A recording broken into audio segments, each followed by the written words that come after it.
नमस्कार, Shashikant arts class में स्वागत है। आज क्लास 12 का इतिहास का 10वां अध्याय जिसका नाम है उपनिवेशवाद और देहात का लघुत्तरीय प्रश्न देख रहे हैं। ध्यान से देखिएगा।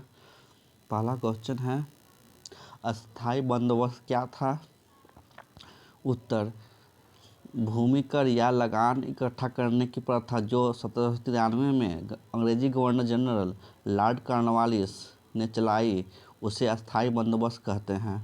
इस व्यवस्था के अंतर्गत भूमि जमींदारों को भूमि अस्थायी रूप से दे दी गई। इस भूमि कर व्यवस्था को अस्थायी बंदोबस्त का नाम दिया गया। रैयतवाड़ी बंदोबस्त क्या था? उत्तर, अंग्रेजी कंपनी ने भारत में लगान वसूल करने के अनेक ढंग चलाए, उनमें रैयतवाड़ी भी एक था। इनमें सरकार का संबंध जमींदारों से न होकर रैयत या किसानों से सीधा होता था, इसलिए जमींदारों को बीच में कुछ नहीं देना पड़ता था। इस प्रथा को मद्रास, मुंबई में लागू किया गया। इस व्यवस्था में लगान की दर काफ़ी ऊंची थी, जिसके परिणाम स्वरूप किसान कर्ज लेने के लिए मजबूर हो जाते थे। भाड़ा पत्र क्या था? उत्तर, भाड़ा पत्र एक ऐसा दस्तावेज था जिसमें रैयत यह लिख कर देते थे कि वे साहूकारों से जमीन और पशु खेती करने के लिए भाड़े पर ले रहे हैं। वास्तव में यह जमीन और पशु रैयत के ही होते थे, जो ऋण न चुका पाने के कारण ऋणदाता से हथिया लिए थे। संथाल कौन थे? उनके जीवन की दो विशेषताएं क्या थीं? संथाल लोग राजमहल पहाड़ियों की तलहटी या निचले भागों में रहते थे। वे हल से जुताई करके खेती करते थे। उन्हें मैदानों में जमींदार लोग खेती के लिए नई भूमि तैयार करने और खेती का विस्तार करने के लिए भाड़े पर लगा लेते थे। दक्कन दंगा आयोग से आप क्या समझते हैं? उत्तर, 1875 ईस्वी के बाद जो दक्कन में किसानों द्वारा दंगे किए गए उनकी छानबीन करने के लिए भारत सरकार के दबाव डालने पर बम्बई की सरकार ने जो जांच आयोग बैठाया उसे दक्कन दंगा आयोग कहा जाता है। इसकी रिपोर्ट 1878 ईस्वी में ब्रिटिश पार्लियामेंट में सामने पेश की गई। अगला क्वेश्चन, जोतदार कौन थे?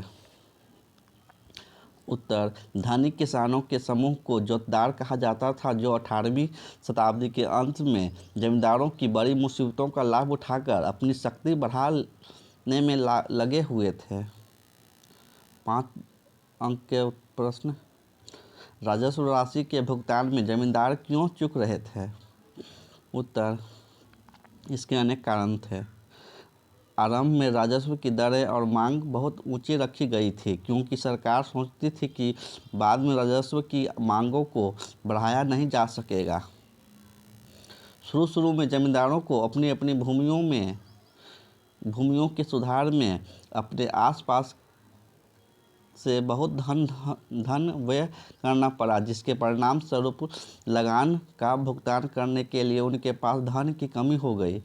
जमींदार लोग नए कानूनों को समझने में असमर्थ रहे, इसलिए वे राजस्व देने में कोताही करने लगे, जिसके कारण राजस्व की राशि बढ़ती चली गई। 1790 में कृषि उपज की कीमतें प्रायः काफ़ी कम थी, इसलिए किसान जमींदारों को अपना कर्ज चुकाने में असफल रहे। ऐसे में जब किसानों से जब धन प्राप्त नहीं हुआ तो वे आगे अंग्रेजी राजस्व अधिकारियों को धन कैसे चुका सकते थे?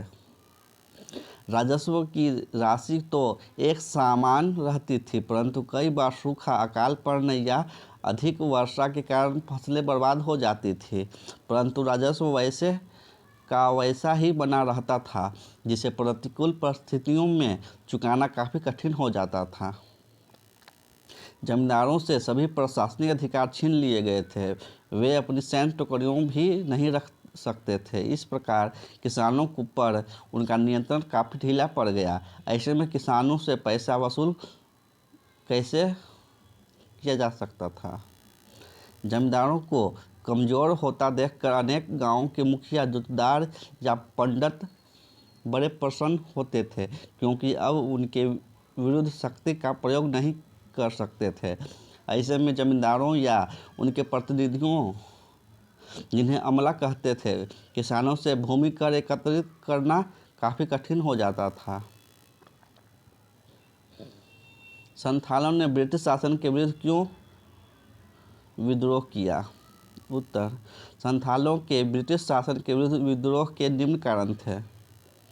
संथालों ने जिस जंगली भूमि को बड़ी कठिनाइयों से साफ करके खेती योग्य बनाया था, अब उस पर अंग्रेजी सरकार भारी रकम लगा रही थी।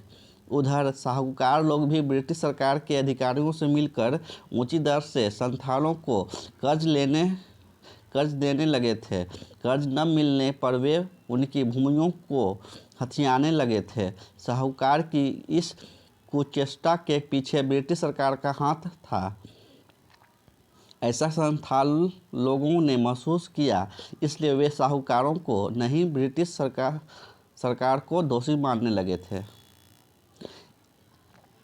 उधर जब जमींदारों ने संथालों के निश्चित इलाके, जिसे दामिन इको कहा जाता था, पर अपने अधिकार का दावा किया तो संथाल लोग ब्रिटिश नीतियों से और भयभीत हो गए, क्योंकि उनके विचारों में इस कुचेष्टा के पीछे ब्रिटिश सरकार का हाथ था।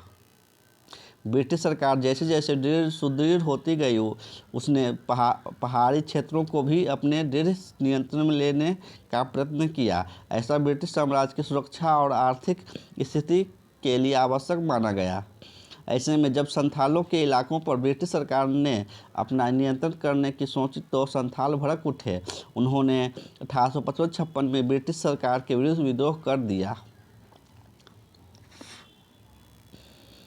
अगला क्वेश्चन, पहाड़िया लोगों के बारे में आप क्या जानते हैं? पहाड़िया लोग राजमहल पहाड़ियों के असली निवासी थे। वे इस जगह को अपनी निजी संपत्ति समझते थे। पहाड़िया लोग झूम खेती करते थे। वे जंगल के छोटे से हिस्से में झाड़ियाँ आदि को काटकर और घास फूस को जलाकर जमीन साफ कर लेते थे और राख की पोटाश से उपजाऊ बनी भूमि पर अपनी फसलें उगाते थे। कुछ समय उस जमीन को खाली छोड़ देते थे ताकि मिट्टी की उर्वरता बनी रहे। कुदाल पहाड़िया लोग के जीवन का प्रतीक बन गया था। इनका जीवन पूरी तरह जंगल की उपज पर निर्भर था। वे जंगलों से खाने के लिए फल, महुआ के फूल इकट्ठा करते थे और बेचने के लिए लकड़ियाँ इकट्ठी करते थे।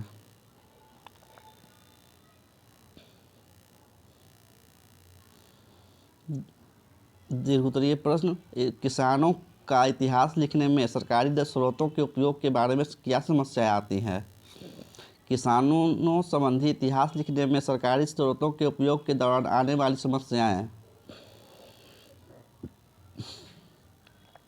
किसान से संबंधित इतिहास लिखने में कई स्रोत हैं, जिनमें सरकार द्वारा रखे गए राजस्व अभिलेख, सरकार द्वारा नियुक्त सर्वेक्षणकर्ताओं के द्वारा दी गई रिपोर्टों व पत्रिकाओं, जिन्हें हम सरकार के पक्षधर कह सकते हैं, सरकार द्वारा नियुक्त जांच आयोग की रिपोर्ट अथवा सरकार के हिम्मते पूर्वाग्रह या सोच रखने वाले अंग्रेज यात्रियों के विवरण और रिपोर्ट आदि शामिल हैं। ऐसे ऐतिहासिक स्रोतों पर दृष्टिपात करते समय हमें यह याद रखना होगा कि ये सरकारी स्रोत हैं और वे घटनाओं के बारे में सरकारी सरोकार और अर्थ प्रतिबिंबित करते हैं। उदाहरणार्थ, दक्कन दंगा आयोग से विशेष रूप से यह जांच करने के लिए कहा गया था कि क्या सरकारी राजस्व का स्तर विद्रोह का कारण था। संपूर्ण साक्ष्य प्रस्तुत करने के बाद आयोग ने यह सुनिश्चित किया था कि मांग किसानों के गुस्से की वजह से नहीं थी। रिपोर्ट का मुख्य सार व दोष, इसमें सारा दोष ऋणदाताओं या साहूकारों का ही था। इससे यह बात स्पष्ट होती है कि औपनिवेशिक सरकार यह मानने को कभी भी तैयार नहीं थी कि जनता में असंतोष या रोष कभी सरकारी कार्यवाही के कारण भी उत्पन्न हुआ था। सरकारी रिपोर्ट इतिहास के पुनर्निर्माण के लिए बहुमूल्य स्रोत सिद्ध होती है, लेकिन उन्हें हमेशा सावधानीपूर्वक पढ़ा जाना चाहिए और समाचार पत्रों, गैर सरकारी वृत्तांतों, वैधिक अभिलेखों, यथासंभव मौलिक स्रोतों से संकल्पित साक्ष्य के साथ उनका मिलान करके उनकी विश्वसनीयता की जांच की जानी चाहिए। औपनिवेशिक सरकार जनता में व्याप्त असंतोष तथा रोष के लिए स्वयं को उत्तरदायी मानने के लिए तैयार नहीं थी।